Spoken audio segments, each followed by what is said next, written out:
Welcome to the Panic Room, where we talk about all things panic-inducing.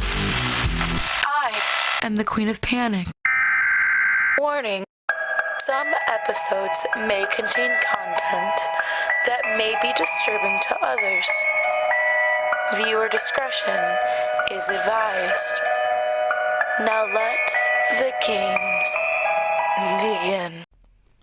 It was July 19th, 1978, when a lonely middle-aged woman named Meredith moved into 728 West Grove Avenue. Meredith had just lost her husband to cancer, a kind man to whom she had been married to for 27 years. Meredith had no children. Her only remaining family was a sister who lived in St. Petersburg, Florida, more than 1,000 miles away from the lonely old house in Pittsburgh, Pennsylvania. So Meredith was all alone, a broken woman, in her new, very old house. The only company she had on the first day of her new life was her young neighbor, Mrs. Anders, and her two children, a 5-year-old boy named Carter and his 8-year-old sister Jenna. They had decided to welcome her to the neighborhood with some fresh baked cookies. Meredith didn't have the heart to tell Mrs. Anders that she had diabetes. It was only after Meredith began unpacking her collection of porcelain dolls that she began to notice some strange happenings within the shabby old house. Back aching, she noticed that a couple of her dolls had been turned around. She thought nothing of it. A wind or a careless arm could have done it. But then, one day while Meredith was coming up from the dark, moldy basement, she heard the distinct sound of porcelain shattering on hard wood. Meredith ran upstairs to the little shelves where her dolls were so lovingly placed, only to find that the very first doll she'd ever bought, a beautiful Russian-style girl with long dark hair, was in smithereens on the floor. Meredith was more sad than scared. She swept up the remains of the shattered little doll, and not being able to throw it away, put the scraps in a cardboard box, and pushed it deep into the darkest, loneliest corner of her bedroom closet. Meredith had heard rumors of strange phenomenon in this house. The older man she'd bought it from had told her to be careful, told her that the house could have some strange effects on the mind. Meredith had thought, at the time, that the man was old and confused. He must have been in his late 80s after all, but now she began to think and ponder on what the man had said, especially the curious statement that he had made last. There is something wrong with the basement. The basement was dingy and wet, yes, and perhaps there was some mold or fungus growing in the darkness, but this didn't bother Meredith.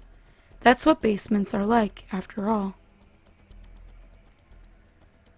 As she exited the basement again, a knock sounded at the door. It was a fast, frantic knock. Meredith slowly walked towards the door. Cautious, she was an older woman living alone, and a robbery wouldn't be unheard of. She opened the door.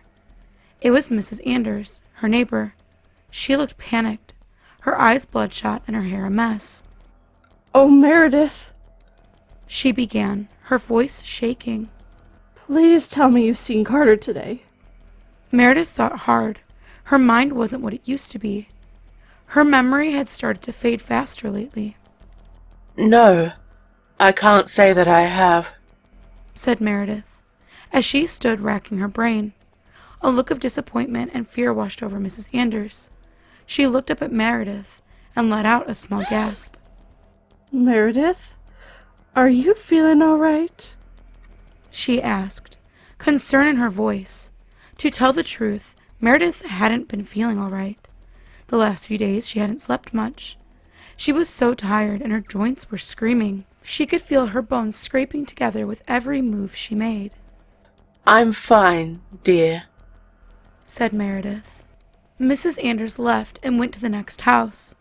Meredith creaked her way out of the basement and up to look in the mirror in her bathroom. She looked dreadful. Her eyes were sunken, her hair was thin, and her skin had gone ashen gray. She felt her forehead, expecting to find fever, but she was cold and clammy. "There's something wrong with the basement," she muttered to herself, echoing the old man. As she left the bathroom, she felt a sharp pain in her foot. She sat down in her bed and brought her foot to her lap. A large shard of porcelain was protruding from her heel. She felt dizzy. Grasping the shard, she began to pull it out, wincing in pain. The shard drew cleanly from her heel, and a small trickle of blood followed it. As she came up from the basement, the front door rattled in its frame from a loud, frantic pounding she had never heard before. She made her way to the door, her back brittle, her joints corroded and stiff. It was Mrs. Anders again. Meredith! She shouted. Her previous patience and kindness had completely evaporated. I know you've done something with her, you witch! Her hair was stringy, her eyes sunken. She hadn't slept in days. Where's Jenna? I know you know where she is. Meredith remained calm, almost absent, with these screams of anguish. Please calm down, dear. Come in and I'll make you some tea. I don't want tea! Shouted Mrs. Anders, tears running down her face. I want to know what you've done with my children. Meredith looked puzzled. She leaned in close to Mrs. Anders. Her putrid breath smelled of metal. In a harsh whisper, she uttered, There's something wrong with the basement. Mrs. Anders shoved past Meredith, knocking her to the floor. Mrs. Anders stormed through the decrepit house, or what used to be the house. Dust and mold was abundant. It stunk like a rotting animal. Mrs. Anders approached the threshold of the basement. She opened the thin door separating the house from the rotting underbelly that was the basement. She stood, staring down into the abyss, her legs shaking and her stomach turning. She already knew what she would find in the moldy darkness. Just as Mrs. Anders' foot touched down on the first step, she felt a push from behind. She tumbled down the stairs, bashing her head on the banister several times. Her head hit the wet concrete floor before she came up to rest at the bottom. She held her hand up in front of her eyes and recognized blood in the dim light. Blood that wasn't hers. At the top of the stairs, she recognized the silhouette of Meredith. Speaking with the voices of 20 at once, she solemnly said, Mors tua vita mia. And shut the door. As Meredith walked up the stairs to her bedroom, her dolls, broken, battered, and dusty, littered the hallways. Her bedroom was closed. She was so tired. She did what it had asked. She was sure she'd done what it had asked, but she couldn't seem to remember it. Not anymore. Maybe now it would grant her the peace of death.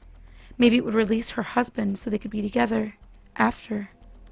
As Meredith lay in her bed, she felt a sharp pain in her chest. She smiled as her vision faded. There's something wrong with the basement.